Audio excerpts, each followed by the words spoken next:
Born to be wild. Aujourd'hui, on fait dans le Rats.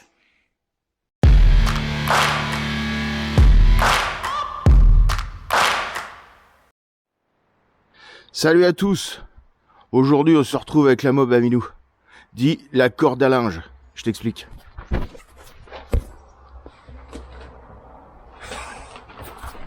Alors, on a été faire un tour, une grande balade avec Minou et Nko. Et puis comme tu vois, il y en a eu quelques soucis. Donc, visuellement, pour l'instant, qu'est-ce qu'on voit? Un pneu crevé, de la limaille. Qu'est-ce qu'on peut voir d'autre? Bah, que c'est une machine customisée, tu vois. Je ne sais que te dire. Tellement il y en a à dire. Ce que je peux voir, moi, tout de suite, hein, avec mon œil affûté, c'est que déjà, le mec est alcoolique. Non, c'est pas ce que je voulais dire. On a un problème de câble. Ça rabote là-dedans, au secours. Tout de suite, hein, toi aussi tu l'as vu, la biellette de peau. Effectivement, on a un problème là. Et là, je m'aperçois que si j'essaye de faire basculer le moteur, ah, c'est... Ah non, t'as vu, on n'a plus de problème. Non, t'as bien compris que... Voilà, va peut-être falloir regarder ça parce que le pot est pas haut. Là, ça brouille, enfin voilà quoi. Je sais pas si t'arrives à voir là, on a la couronne qui frotte l'espèce de renfort qu'ils ont mis sur le cadre là. Donc, on va voir ce qu'on peut faire. Le Minou, il est pas mécano. Le Minou, il est maçon. Il m'a dit, ah, je t'ai mis un pneu, tu regardes là, je crois qu'il est trop petit. Ouais, effectivement, c'est du 16, on a des roues en 17. Bon, bah, il va falloir qu'il rachète un pneu. Il m'a fait un petit peu sa checklist vite fait. Moi, tu sais comment que c'est, hein, je vais faire le tour de la machine. Si je vois d'autres trucs, je lui dirai ce qu'il en est, puis on verra ce qu'on fait, quoi. Bon, allez, c'est parti. Je redémonte la roue et on regarde ce qui se passe. Bon, j'ai enlevé la sacoche. Parce que je voyais rien.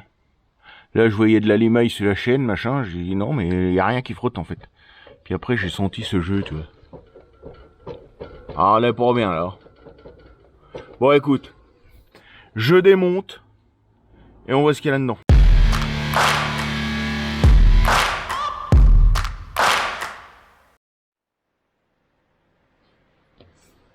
J'ai arrêté de desserrer l'écrou, là, parce que il a dû être forcé, tu vois, au serrage. Du coup, il me flingue le filetage. Donc, je vais le couper, je vais le virer. Enfin, bref. T'es prêt? Attention. Oh. Tadam! Ouais. Cool. Qu'est-ce que c'est que cette merde? C'était un roulement, je crois. Oh, des billes. Écoute, on va démonter tout ça, mais... Moi, je dis qu'il y a eu de la chance de faire autant de bornes comme ça, quoi. Bon, par contre, le tambour... ouais, il est plus que malade. Aïe, aïe, aïe, aïe, aïe, aïe, aïe. Bon, là, on a de la haute voltige, là. Tu sais, quand il roulait, je me disais, mince, le roulement là, il est en train de se barrer, tu vois, il est pas vraiment dans son logement. Et puis là, je le sors. Bon, déjà, je vois une entretoise en cuivre. Donc là, tu penses bien qu'on est pas bon, quoi. Et puis là, qu'est-ce qu'on voit? Oh, il reste une cage de roulement dedans. Donc le mec a dû mettre un roulement neuf, qui ne l'est plus, hein. Mais il a laissé la vieille cage du vieux roulement. C'est pour ça que le roulement là était pas dedans. Et de l'autre côté, bah le roulement, il a explosé. Alors, le lien que vous avez fait, je le connais pas si tu veux. Maintenant, tu vois, on a des billes qui ont ramassé de la ferraille, on en a d'autres, on a des demi-billes, tu vois. Là, on a de l'espèce de... Je sais pas ce que c'est, je pense que c'est la cage des roulements qui a viré, quoi. Donc là, le roulement, il a explosé. La cage intérieure, elle est restée sur l'axe. Et puis tout a flingué, quoi. Bon, je vais démonter ça, nettoyer au propre et on va voir ce qu'on peut récupérer là-dedans, quoi. Bon, bilan des courses. Portée de roulement, c'est ok. Pour les points positifs. C'est à peu près tout, quoi. Donc là, je sais pas si t'arrives à voir. Là, c'est vachement marqué, quoi. Très creusé, même. C'était le tambour qui te centrait la roue, quoi. Au secours. Après, j'ai trouvé des trucs de ouf, hein. Une rondelle fendue. Je sais même pas ce que ça fout là, quoi. Un écrou de pré-contrainte du roulement, si on peut appeler ça comme ça, qui a été retransformé en entretoise, donc repercé. Mais quand même serrant, du coup, ça nous a flingué un peu le filetage de l'axe. Bon, je pense que l'axe est récupérable. Maintenant, vu toutes les rondelles qu'il y a là-dedans,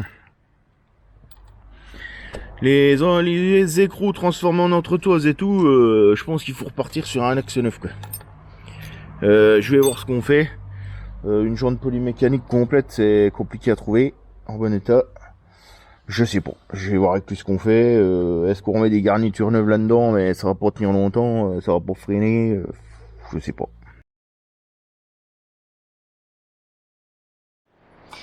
Bon, j'ai trouvé les roues, hein, pour le minou.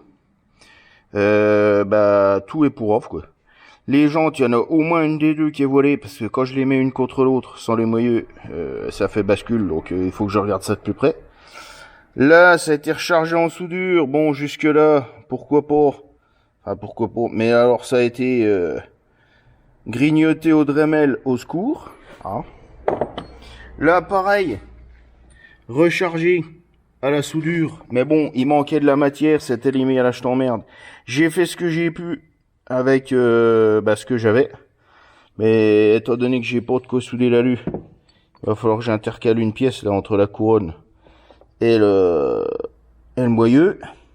Et puis quant au filetage de couronne, alors là, laisse tomber. Hein.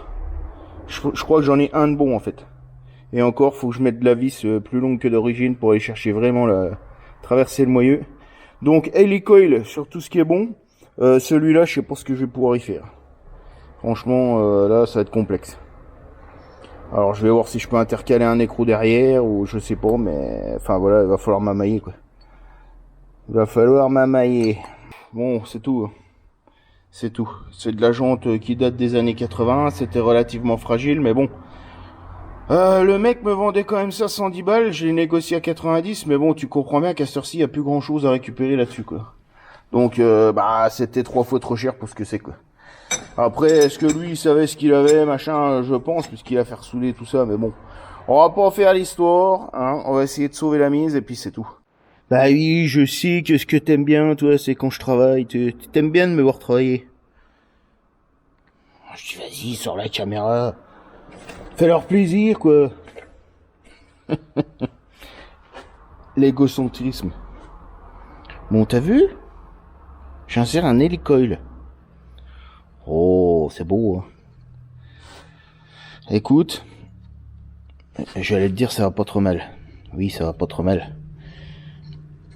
Ça doit être du 15, je crois, celui-là. Les hélicoils. C'est ce que fait à peu près l'épaisseur du moyeu, toi. 15 mm de filetage, quoi. Si bien que... Est-ce que ça casse? Pas forcément, tu vois. Si. Bah voilà. Impeccable. Bon, celui-là, j'ai mis un coup de tarot, mais je te garantis rien à la station. On va voir ce que ça donne. Bon, eh bien, écoute. Celui qui était... qui faisait je sais pas combien de diamètre, là, qui était rogné jusqu'à la moelle. Impeccable. Me reste plus qu'à percer celui qu'ils ont rechargé en soudure. Donc, pour ce faire, je mets mes 5 autres vis. Tu vois, tu remarqueras que je ne les serre pas. Hein. Quand c'est comme ça, tu mets en place tes vis et tu ne serres qu'une fois qu'elles sont toutes approchées. Hein, tu le sais, ça. C'est la base. La base. La base des bases. Voilà. Donc là, je vais bloquer mes 5 vis. Tac. Là, perçage dans l'axe. Qu'est-ce qu'on fait? On filte direct ou on met un hélicoil? J'ai envie de filter direct, moi. Ouais. Ça nous laissera une chance pour le prochain coup. Donc, pour ce faire, moi, j'utilise ceci. Je trouve ça génial. Ça perce et ça taraude en même temps. Mais, tu penses bien, comme c'est du 6 par 100, on va percer à 6 moins 100 centièmes, on va percer à 5. Donc là, au bout, t'as un forêt de 5. Donc, on sera pas centré là. Pas de panique. Mèche de 6,5. Ça passe pile poil dedans. En marche arrière. Tu viens marquer. Tac, on marque le support. Tu vois? Tu vois. Et après, on n'a plus qu'à percer, fileter. J'aime prendre des risques. Je te partage le perçage et filetage de ce mouilleux. Donc si c'est loupé, tu sauras que c'est de ta faute. Allez, go.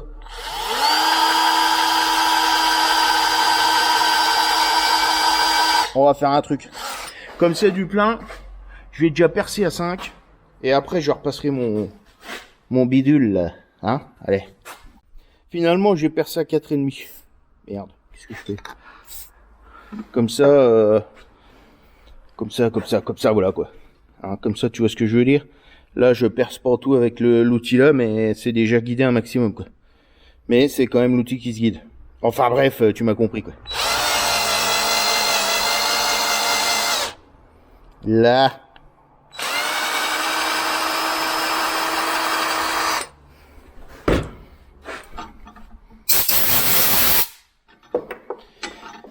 Alors, on met une vis, on essaye. Tu croyais que ça n'irait pas, hein? Mauvaise langue que tu es. Ah, ça force. Ça force pourquoi?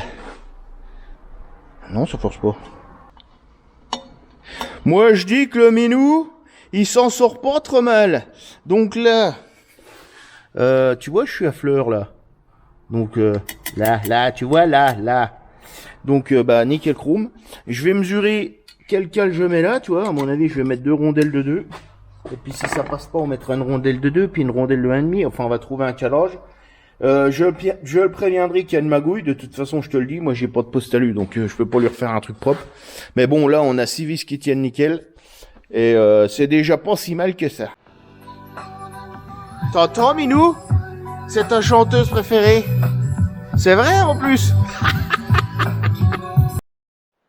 Le petit conseil que je peux te donner, si t'as des polymécaniques comme là, ou même d'autres jantes, hein. Tu vois, ça c'est les vis d'origine.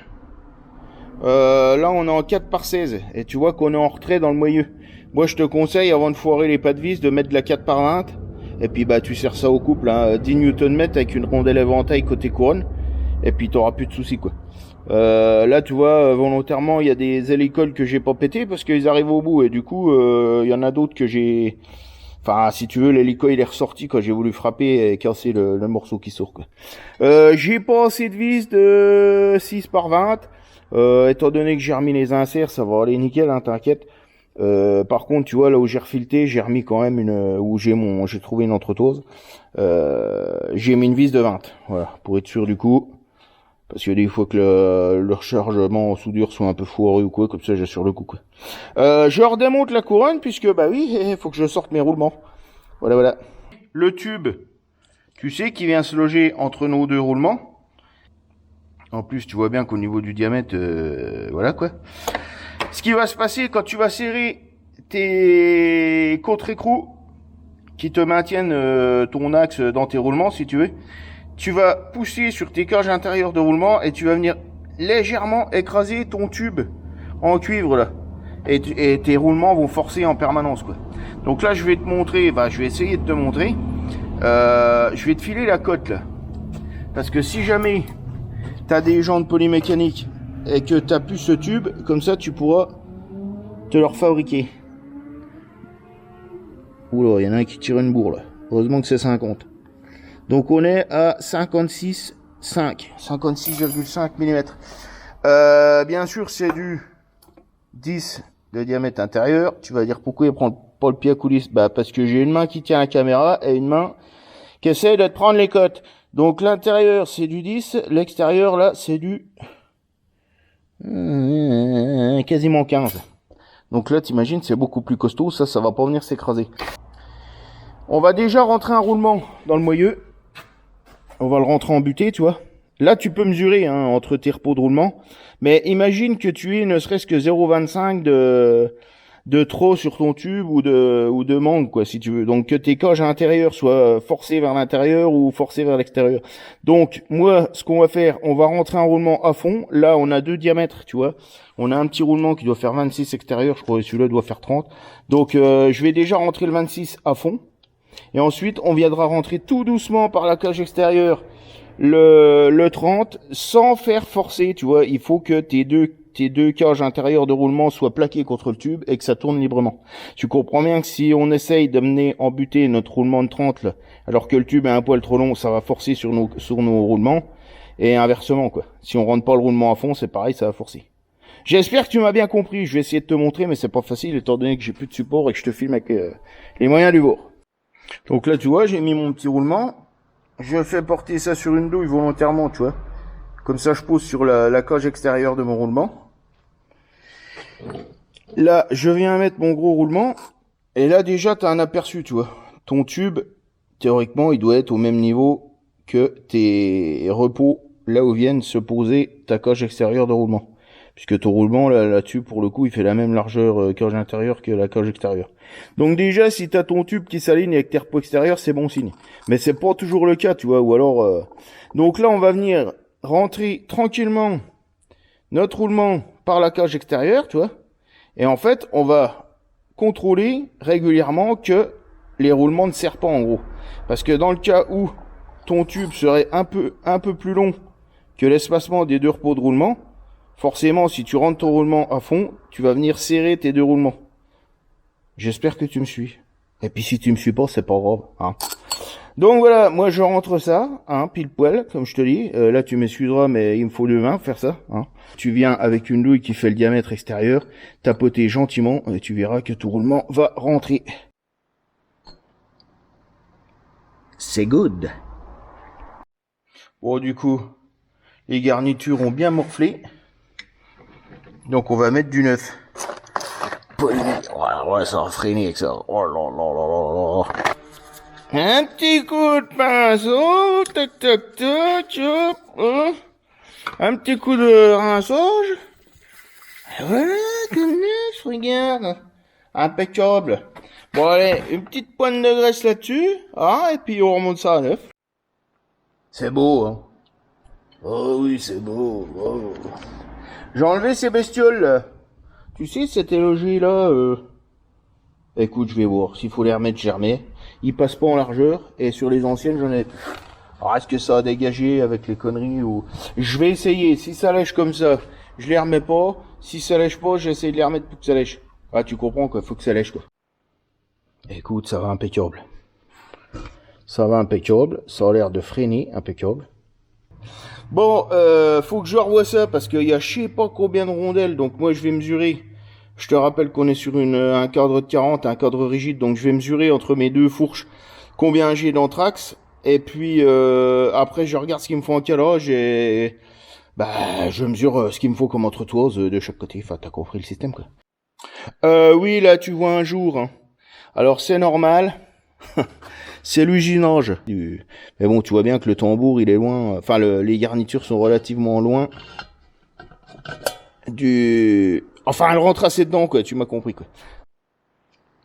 Bon, je suis le tendeur, on avait cet écrou, là, qui avait été trop serré, tu vois, le contre-écrou. Et du coup, en le desserrant, je suis en train de bousiller le filetage, là.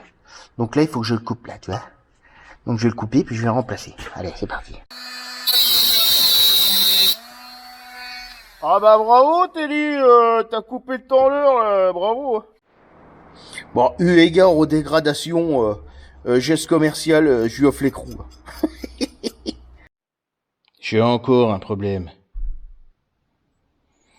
Quand je freine, ça bloque. Ça bloque pourquoi? Je te montre.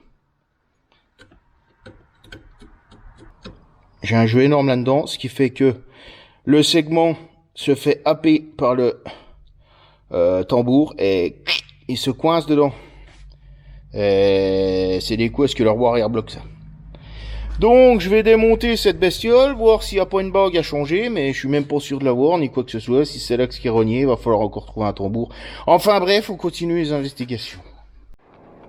Ah, je vois pas d'où vient le problème, hein. Là, je vois pas. Hein. Franchement, je sais pas. Bon. Bien sûr, l'axe, c'est du 11. Le truc hyper courant, tu vois. Donc, j'essaye de trouver un tube. Tu me vois venir, hein. J'aurais bien coupé une entretoise dans un tube, couper un bout de tube, percer le tambour et emmancher le tube dans le tambour. Hein, voilà. Sauf que là, le tube fait 12. L'axe fait 11. Donc mon idée c'est de fendre en deux la douille, la rentrer en force dans le tambour, percer au bon diamètre et prier pour que ça marche. Donc là on va calculer. Alors là, j'ai un tube de 12. J'ai un axe de 11. Je veux savoir de combien je le rétrécis pour qu'il passe de 12 à 11. Allez, vas-y, j'écoute. Eh ben, tu fais pi. 3,14, 158, je sais plus combien là. Donc si tu veux gagner 1 mm au diamètre, eh ben tu enlèves 3 mm de circonférence. 3,14 mm. Ah, tu savais pas ça. Ah, je t'en apprends, moi.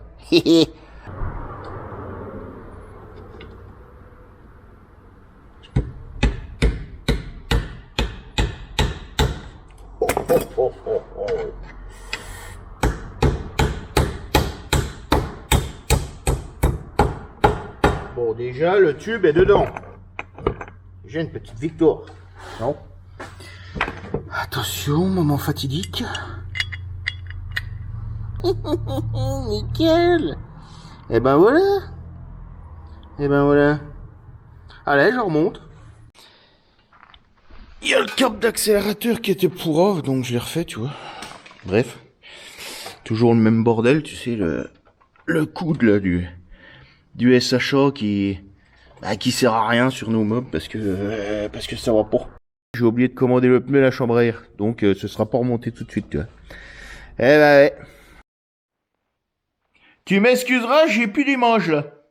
J'ai remis un pneu neuf, j'ai rendu la machine au minou, j'ai fait un petit tour dans la course, qui m'a suffi d'ailleurs, et j'ai oublié de te filmer un essai routier ou quoi que ce soit.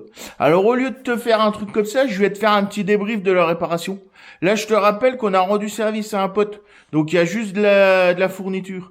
Parce que je me devais de te montrer ça, parce qu'il y a des gens, ils comprennent pas pourquoi une mobilette ça vaut si cher, et pourquoi une réparation chez un professionnel, ça peut valoir un peu d'argent aussi. Allez, je te montre. Donc, qu'est-ce qu'on a mis sur la mob à Minou? Un pneu. Alors, il a pas pris n'importe quel pneu, il a pris un bon pneu, donc il l'a payé 25 € en 2,5 par 17. Une chambre à air, pareil, de mémoire, il m'a ramené une Hutchinson. Alors, les moyeux, moi j'ai acheté les jantes et les moyeux 90 €. Comme t'as vu dans la vidéo, tout était moitié déniapé. Je lui ai dit, écoute, pour le moyeu, et puis on va dire les hélicoïdes, machin, que j'ai mis dessus, allez, je te fais à 30 balles, et les 60 balles, c'est moi qui mets pour avoir de la pièce d'avance. Les mâchoires de frein, à 12 balles. Les deux roulements, à 12 balles également. L'entretoise entre les roulements, à 3 €. Et un câble d'accélérateur à 3 €. Tout ça pour la modique somme de 92 €. Plus, il y a dû avoir des frais de port, je doute qu'il achète tout au même endroit. Donc, on arrive au bas mot 100 balles. 100 balles, je te rappelle, juste pour une machine qui avait un peu de limaille au niveau de la roue arrière et un pneu arrière complètement pourri. Ouais, bah tu fais 10 fois ça, 10 réparations comme ça, t'as 1000 balles, quoi. Enfin, voilà, quoi. Moralité, soit tu te sors les doigts de je sais pas où et tu répares ta mob toi-même, ou soit, bah, tu vas chez un pro, mais t'acceptes de payer le prix, quoi. Parce que le pro, bah, faut bien qu'il mange. Bon, allez, je vais pas te faire la morale pendant 10 ans, hein. Prochaine vidéo auto, hein, parce que chose promise, chose due. Alors, à la revoyante!